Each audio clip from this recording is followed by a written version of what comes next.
नमस्कार दोस्तों। एक नई लर्निंग के साथ हाजिर हूँ और आज की इस बिजनेस फाइनेंस लर्निंग में इस कंपनी विशेष को लेकर के हम लोग चर्चा करने की कोशिश करेंगे।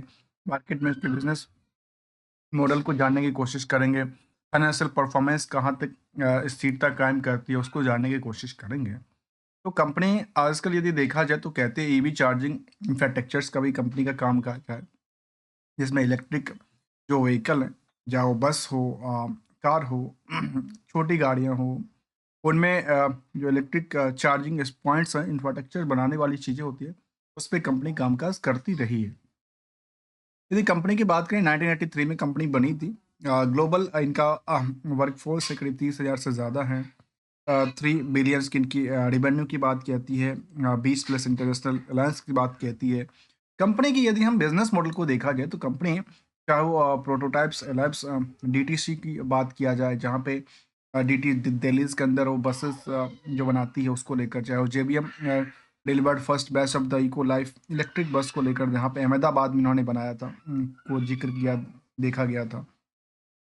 फिर इन्होंने अपने विटनेस बूम को लेकर जिक्र यहाँ पे कुछ मीडिया सोर्स के हिसाब से जो डेटाबेस साझा करती है। कंपनी बेसिकली करती क्या है, इलेक्ट्रिसिटी बस और बस बनाती है और कह सकते हैं उससे जुड़ी ही जो इंफ्रास्ट्रक्चर्स है उसमें कामकाज करती है। ग्रीन एनर्जी को लेकर के हो या इलेक्ट्रिसिटी एनर्जी को लेकर के हो, ऑटो एंड कंपोनेंट्स सिस्टम बनाती है। विंड एनर्जी पे भी देखा जा सकता है, वेस्ट टू वेल्थ की बात कहती है। इलेक्ट्रिक वर्सेस इलेक्ट्रिक जो एग्रीगेटर्स होते हैं उसको लेकर के हो, बस और इलेक्ट्रिक जो व्हीकल होते हैं उसको लेकर के हो, या इलेक्ट्रिक चार्जिंग इंफ्रास्ट्रक्चर्स हो, रिन्यूएबल एनर्जी हो, इन्वायरमेंट मैनेजमेंट का कामकाज भी क्रिएट करती देखी गई है। जबकि कंपनी में यदि हम बिजनेस मॉडल के अलावा कुछ और बात को लेकर सब समझने की कोशिश करें, और वो बात ये कहता है कि यहाँ पर पिछले 1 साल के दौरान में इस स्टॉक की प्राइस में लगातार एक गिरावट रही है।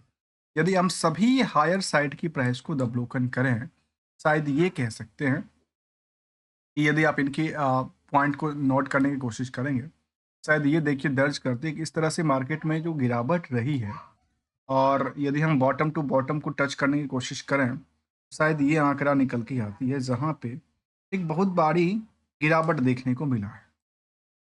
क्या लगता है इसको लेकर के यदि हम चर्चा करें, इस रेंज को लेकर के, तो इसी रेंज में लगातार रही है और इसमें 60% से ज़्यादा की डाउन ट्रेंड की इशारा देती देखी गई। अब सवाल ये आता है कि सर यहाँ पे जो मार्केट है, यहाँ से अब जाकर के आज क्या होने वाला है? देखिए दोस्तों, मार्केट की टारगेट क्या होगी, एसएल क्या होगा, ये तो एक डिपेंड करता है ट्रेडर के तौर पे। लेकिन यदि एक निवेशक है तो उसमें कभी भी चिंता की बात नहीं होती, लेकिन एक कुछ गोल्डन रूल को लेकर के जानने की नहीं है। जानते तो सब हैं, लेकिन उसको एक डिसीजंस मेकिंग के साथ साथ यदि यूज करते हैं तो शायद बेटर रिजल्ट क्रिएट हो जाते हैं। पहले जानते बिजनेस मॉडल के हिसाब से मार्केट की कुछ समरी डेटा को क्या कहता है। कंपनी का नाम है जेबीएम ऑटो लिमिटेड, और जेबीएम ऑटो लिमिटेड के बारे में यदि देखा है तो बुक वैल्यू के मुताबिक 1150% रैली क्रिएट किया है। इंटरेंसिक वैल्यू भी काफ़ी तगड़ी है। हायर से लोअर की बात करें तो लगातार इसको कह सकते हैं कि नियर अबाउट जो है स्टॉक प्राइस, और इसको कहते हैं ब्रेक डाउन, और दूसरा सेशन कहते हैं कि 52 वीक के लो के आसपास आके अटकी। इंडस्ट्रियल की पी के मुताबिक यदि स्टॉक की आज की तुलना करें तो बाकी कंपनियों के अगर के कंपैरिजन में आज भी ओवरवेट की श्रेणी में दर्ज करती है।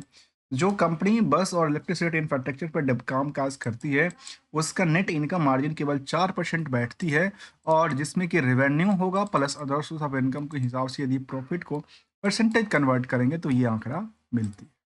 यदि R O E R O सी की आंकड़ा देखा है तो 15 से 14% के बीच में है। प्रमोटर का कंट्रोल कंपनी में अच्छा खासा है। कहते हैं जो कंट्रोल जो है, स्ट्रॉन्ग कंट्रोल की बात कहती है, डिविडेंड के पेइंग कंपनी रही है।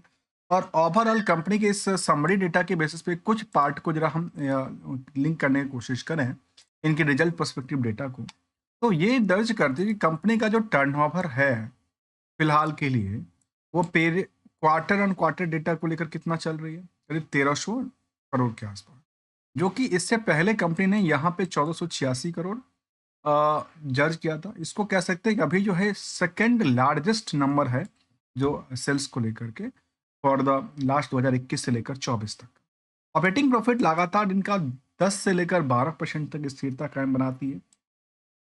प्रॉफिट का नंबर भी दर्ज करती देखी गई है कंपैरिजन टू द, यदि आप वाई वाई पे देखते हैं तो भी मार्केट में करीब कह सकते हैं करीब करीब 8% के आसपास रैली है, तो नियरली 7.5% के आसपास क्यू और क्यू को लेकर लेकर डेटाबेस कहती है। ईयरली ग्रोथ को लेकर दर्ज यदि देखा जाए इन्फॉर्मेशन, जहां कंपाउंडेड की बात किया जाए तो सेल्स अप ट्रेंड रहा है, प्रॉफिट अप ट्रेंड रहा है, लेकिन अप ट्रेंड के बाद थोड़ा सा गिरावट रहा। स्टॉक प्राइस सीजीआर में पिछले एक साल में 45% की स्टॉक प्राइस टूट चुका है, लेकिन यदि रिटर्न ऑन इक्विटी की तरफ देखें तो वो स्थिरता कायम करती है। अब यहाँ पे जो मार्केट की गिरना है वो क्या सेंटिमेंट क्रिएट करता है कि शायद कंपनी का जो अभी के सिचुएशन में जो ग्रोथ रेट है उसमें डिक्लाइनिंग है, क्योंकि शायद वो काम ज़्यादातर एक्सपोर्ट नहीं हो पाती और कंपनी का जो इंडियन मार्केट है उसमें लोग खरीदारी नहीं कर। पर यदि हम फिलहाल की कुछ ऑर्डर सिचुएशन की बात करें आज के टाइम में, तो कंपनी ने रिसेंटली एक ऑर्डर सिचुएशन को लेकर जिक्र किया था, और जिक्र ये किया था इनके पास एक ऑर्डर मिला था और इनकी एक सब्सिडरी कंपनी के थ्रू मिला था, जो कि कहते हैं जो पीएम जो इलेक्ट्रिक बस स्कीम्स था, कहते हैं पीएम ई बस सेवा स्कीम है, जो गवर्नमेंट की स्कीम है, उसके तहत इनके पास करीब 1021 जो बस हैं उसको कह सकते हैं कि न्यू बस होगा और मेंटेनेंस का कामकाज हो सकता है, जिसमें अप्रॉक्सीमेटली ऑर्डर की यदि बात किया तो 5500 करोड़ की ऑर्डर की बात कहती है, जिसमें कि कहती है कि बाकी सिटियों में करीब करीब 19 सिटियों में बस चलेगी। केवल एक सिटी ने 19 सिटीज़ को अक्रॉस रखा गया है डिप्लॉयड्स को लेकर के, जिसमें कहती है कि गुजरात होगा, महाराष्ट्र एंड हरियाणा इंक्लूडिंग है। और साथ में इसके जिक्र ये करती है कि कंपनी जो इनके पास यदि आप देखें तो न्यू कहती है जो the companies robust order book, जो कि नाउ स्टैंड 11,000 इलेक्ट्रिक बस को लेकर the various stage of the execution, जहाँ पे इतनी ऑर्डर पड़ी हुई है। और ये कहते हैं कि लास्ट कहते हैं जो over 12 year of the deployment को लेकर के इनके पास ऑर्डर हैं, जब 32 मिलियन के आसपास की प्लस पैसेंजर की बात कहती है।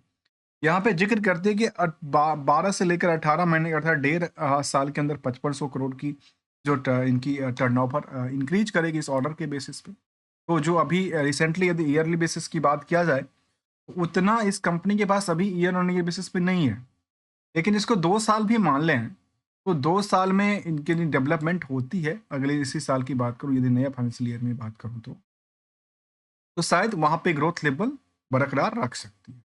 5,000 करोड़ के आसपास टर्नओवर थी, उसमें ऑपरेटिंग प्रॉफिट मार्जिन हो, नेट प्रॉफिट मार्जिन हो, ये नियरली स्टेबिलिटी की बात कहती है। और कंपैरिजन टू द यदि पीयर्स के हिसाब से कंपेयर करते हैं, जहाँ पे मदरसन सुमी होगा, बॉश होगा, यूनो मिंडा होगा, सोना बीएलडब्ल्यू होगा, जेवीएम सोटो जो कंपनी है इसको देखा जाए तो कुछ कंपनियों के आगे इनमें जो निवेशकों का क्राउड बना है खरीदारी को लेकर के वो काफी तगड़ा है। यदि बुक वैल्यू के मुताबिक कंपेयर करते हैं तो भी काफी तगड़ा है, मतलब दोनों तरफ से जो क्राउड है वो भरी पड़ी है। अंडर वेट की बात तो बिल्कुल नहीं करता, लेकिन यदि आप नेट इनकम के पोर्शन से कंपेयर करते हैं तो कहते हैं भाई यहाँ पे थोड़ा सा ना डिमेरिट है। क्यों डिमेरिट है? ऑन एवरेज यदि इसके मुताबिक 6% की सेविंग है, ये इनका सेविंग कितना है? ऑलमोस्ट उससे कितना परसेंट गैप कहती है? काफी ज्यादा गैप हो जाती है, करीब करीब 25% की गैप हो जाती है। तो वो 25 से 30% की गैप के हिसाब से देखा जाए तो ये कहता है कहाँ 4% के आसपास।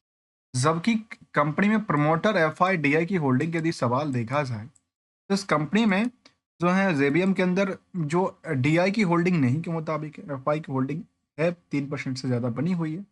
क्वार्टरली यदि सेल्स को देखा है तो 3.7% के आसपास, और प्रॉफिटेबिलिटी नंबर को देखा है तो 8.1% के आसपास क्रिएट करती देखी गई। इसके अलावा यदि निवेशकों के इंटरेस्ट में जाना जाए तो हमने देखा कि एफ आई के अलावा डी आई की कोई होल्डिंग नहीं है। प्रमोटर्स में के एम सीज क्रेडिट लिमिटेड है जो कि इनकी मेन होल्डिंग है, फिर A to Z securities limited है, इसके अलावा इनकी जो J B M builders private limited, ये सब उनकी ग्रुप कंपनियां हैं। ऑलमोस्ट कह सकते हैं कि पब्लिक होल्डिंग में भी देखा है तो 29% होल्डिंग में कुछ बड़े नाम शामिल कहते हैं, जहाँ पे जील्स इम्पैक्स होगा या फिर अमेटीज इन्फोटेक्स प्राइवेट लिमिटेड, जिनके पास करीब 7-14% की होल्डिंग है। ऑलमोस्ट इसमें से आप 15% होल्डिंग निकाल दें तो केवल 15% की होल्डिंग में करीब करीब 1.5 लाख के आसपास निवेशक हैं बने हुए। इसका मार्केट कैप करीब 14,000 करोड़ की क्रिएट होती है और 5500 करोड़ की ऑर्डर बनती है फिलहाल के लिए। और ये इस तरह के प्रोडक्टिविटीज़ में डील करती है। ज़ीरो एमिजन्स की बात कहती है और इनके पास इलेक्ट्रिक बस में मेड इन इंडियाज़ की फीलिंग इन द फ्यूचर की बात कहती है। और यहाँ पे यदि हम कंपनी की जर्नी को लेकर देखा तो एक्सलेंट रही है, लगातार बढ़ोतरी दर्ज करती है और रिस्क बिल्कुल नहीं कहता है। रिस्क केवल जो है केवल एक फैक्टर को लेकर कहती है, लेकिन उसको चिंता की बात नहीं कहती। लेकिन आखिर इसमें स्टॉक प्राइस को लेकर भारी गिरावट का क्या हुआ? देखिए, ये भारी गिरावट यहाँ भी हुआ था और यहाँ भी हुआ था। और यदि मार्केट यहाँ से सुधरती है और मार्केट अभी बहुत दिन गिर गया, शायद सुधारने का सिचुएशन तो बनेगी। सिचुएशन यदि बनती है तो मार्केट अभी क्या है, लगातार इंडियन मार्केट में एफआईआई बिकवाली कर रहा है। अर्थात एफआई को कहते हैं हम लोग बड़े निवेशक। और जो बड़े निवेशक मार्केट में पैसे लेके निकलते हैं, मोटा मोटा भाई जब निकलते हैं तो मार्केट में क्या होता है, हलचल हो जाता है कि बच्चा अच्छा ये मोटा भाई निकले क्यों, भाई निकलो मार्केट से। एक अलग सी बात होगी। लेकिन एक यदि हम कंपेयर इसको एक शॉप से करें और एज ए पोर्टफोलियोज को लेकर के, या दूसरी तरफ हम एक घर में रहने वाले जो एक सिंपल सी गुल्लक होता है उसको कंपेयर करें, जब आप गुल्लक में हमेशा डालते जाते हो कि गुल्लक की जो कैपेसिटी है वो तो इतनी है। अर्थात कैपेसिटी का मतलब मैं ये कह रहा हूँ, जो नंबर ऑफ शेयर को लेकर के वो कैपेसिटी उतनी है। इसमें आप डालते जाओगे तो क्या होगा, उसकी वैल्यूसेस बढ़ती जाएगी, उसकी वेट बढ़ती जाएगी। पर जब आप निकालोगे तो उसकी वेट क्या होगी, घटती जाती है। तो एक शॉपकीपर क्या करता है, कोई ऐसी प्रोडक्ट रखता है अपनी दुकान में होल्ड करके जो आगे चल करके बिक्री हो जाती है और उसको वैल्यू भी प्रॉफिटेबिलिटी मिल जाता है। ऐसी स्टॉक जो एक्सपायर होने वाली होती है उसको वो हटाने की कोशिश भी करता है, क्योंकि शायद उनको कल के टाइम में वो वैल्यू ना मिले, प्रोडक्ट की वो कॉस्टिंग ना मिले, कॉस्टिंग भी ना मिले। इसलिए दो पहलू कहता है कि यदि टारगेट का देखा जाए तो टारगेट मतलब जो हमारी एक्सपेक्टेशंस रही है उसके मुताबिक पार्शियल प्रॉफिट बुकिंग करके निकलना चाहिए, तभी तो निकलते हैं लोग। दूसरा पहलू, यदि लगातार नुकसान ही झेलने क्यों मिली, तो उससे बेटर तो ये है ना जैसल करके अपने नुकसान को एक आप एक लिमिट कर सकते हैं, लिमिट तक कर सकते हैं, स्टेबल कर सकते हैं। मिलेंगे कुछ नई लर्निंग के साथ विदाउट किसी ट्रेडिंग एडवाइजरी और नोट को लेकर के। लेकिन यदि 25 की बात करें तो कंपनी ने अपनी डिविडेंड लगातार देती रही, अपनी स्टॉक को स्पीड करती देखी गई है। स्टैंड ऑन डेटा बेसिस पे रिवेन्यू पोर्शन बढ़ती है, ऑपरेटिंग प्रॉफिट मार्जिन में डिक्लाइनिंग होता है, नेट प्रॉफिट मार्जिन में डिक्लाइनिंग होता है। तो वही कंपैरिजन टू यदि सेंसेक्स के पॉइंट ऑफ व्यू से और BSE consumer index discretionary indexation के पॉइंट ऑफ व्यू से देखें, पिछले 1 साल से लगातार इनकी स्टॉक में पिटाई जारी है। लेकिन उससे पहले की बात करें, जो जिन्होंने पहले से होल्ड करके रखा है उनके लिए तो सोने पे सुहागा आज भी है। लेकिन ये एक टाइम कंजम्पशन के बात है, ये कि टाइम में मार्केट में कहाँ तक कैसी रैली होती है comparison to the Sensex, compare to the indexation point of view से।